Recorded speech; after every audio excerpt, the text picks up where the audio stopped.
introduce the speaker who will be giving our test speech. This is Charlie Sabinga, and his speech today is Walking on Sunshine. Walking on Sunshine, Charlie Sabinga.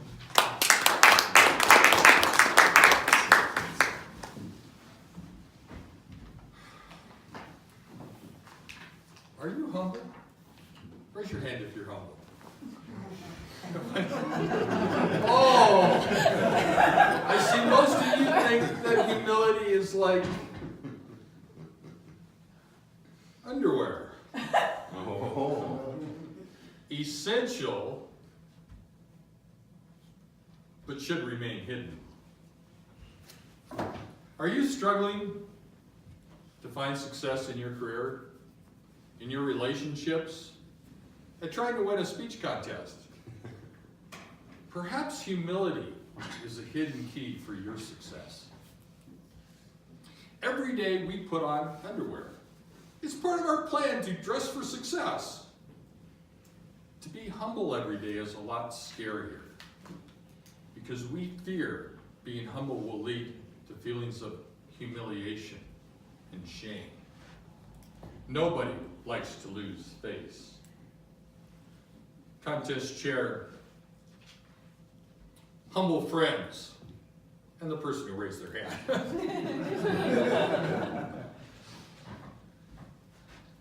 Charlie, you broke the bale stacker again. Get it fixed. All you do is cost me money. Dad, I'm 17 years old. Can't I do anything right? My dad just walked away. Ouch. I thought someday I'm going to build a bale stacker I can't break. And you know what? I did. By the time I was 24, I had created the unbreakable bale stacker. I started a company to manufacture and market my stacker.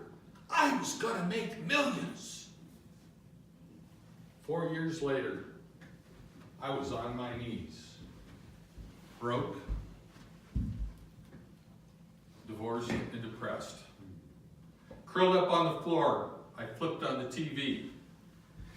And the preacher said, right now you're curled up on the floor, divorced and depressed without a dime to your name. How did she know that? You just had a major failure and you're stuck in the ditch of shame. That's amazing. She knows my life. Reach out your hand and I'll lift you up onto the humble road. What good will that do me? Walking on the humble road will lead you to your riches. Yeah, right. And how will I know if I'm on the humble road? For every mile of road, there are 2 miles of ditches. The secret to walking on the humble road is to stay out of the ditches. Just then the TV went blank. I wanted to know what the other ditch was. And then I realized I was arguing with the TV. Has that ever happened to you?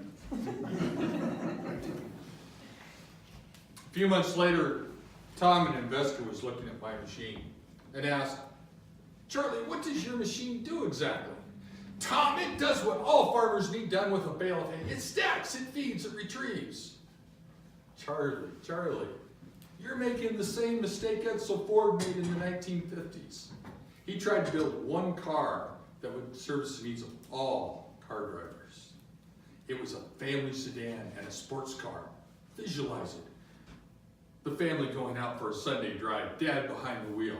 Honey, this car corners like it's on rails. Slow down, dear, you're scaring the kids. The kids from the back seat sliding back and forth.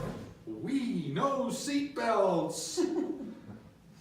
Charlie, even Ford couldn't sell a bipolar car. And you're trying to sell a tripolar stacker? Charlie, Tom, I know what farmers need. I've interviewed. They want my stacker. Charlie, because you're arrogant, I'm out. Maybe the other ditch is arrogance. To find your riches, stay out of the ditches. Tom, I've decided to build just a stacker. A few months later, Farmer Joe was looking at my machine. He examined it, he said, "Charlie, looks kind of cheap to me." Ouch. Charlie, did you know the man who started John Deere Corporation had the motto to build the best machine that was within him to build? I believe there's a better stacker in you. Yeah, John Deere is now a multi-billion-dollar corporation. I think they did something right. Thanks, Joe. I'm going to start building the best stacker that is within me to build.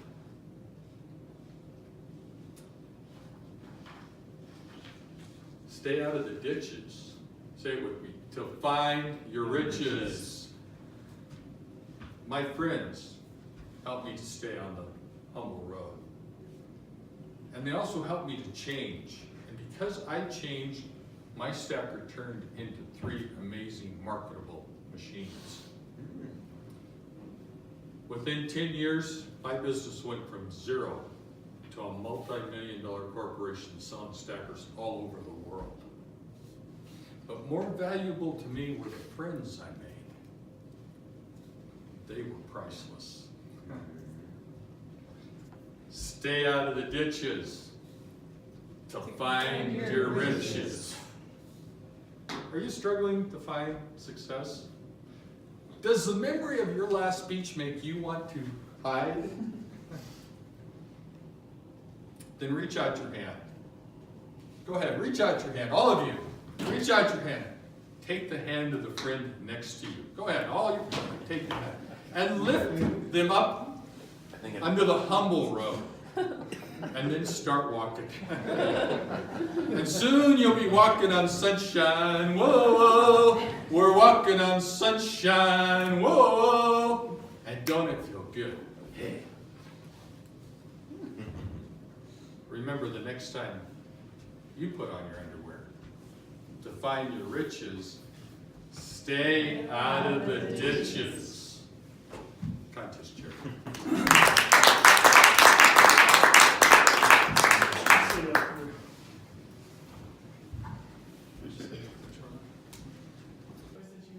Oh, he's done. I'd like some feedback from you as well as from those people, if you have any comments, so that points you really liked, specific points you really liked, or specific points that you thought need improvement on the speech. Love you, passion.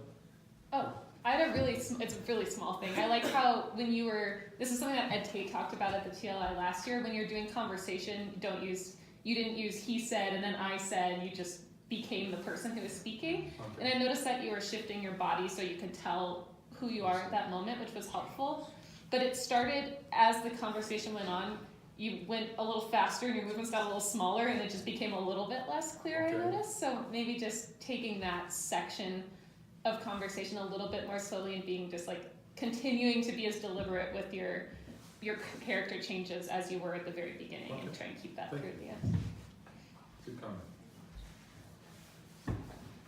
Like I said, Charlie, I love your passion, audio visual, the underwear, and getting down on your knees. Like Maggie said too, that back and forth, that dialogue really changes.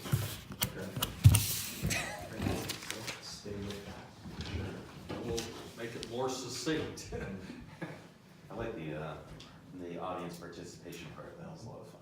Really, so that walking on sunshine and staying out of the ditches and good. Holding each other's hands. Pardon? Holding each other's hands. It's good. Really? It's, This is the first time I've got people to do that. I've given this speech a number of times. I said, I gotta get them to hold their hands and lift them up and see if that would work. But that works. I think at first you're like, really? You gotta do that? And then you're like, no, I'm serious. And I think that, This is a good group to do that with. yeah, and you just kind of We're break through family. that little, maybe like initial discomfort. You're like, okay. So, like that. Well, I was impressed you guys did it. I was going, you know, I thought, what am I gonna do with this? Any other comments? What was the first ditch that you mentioned? I missed that part. I said, the preacher said, you just had a major failure and you're stuck in the ditch of shame. Oh, and then, so shame and then arrogance was the other one. Arrogance are the two ditches. Mm. And if you think about it, you know, when we fail, we can get stuck in this ditch. We can just go, I can't do anything. I'm miserable. Why even try? But apparently I'm done. Thank you.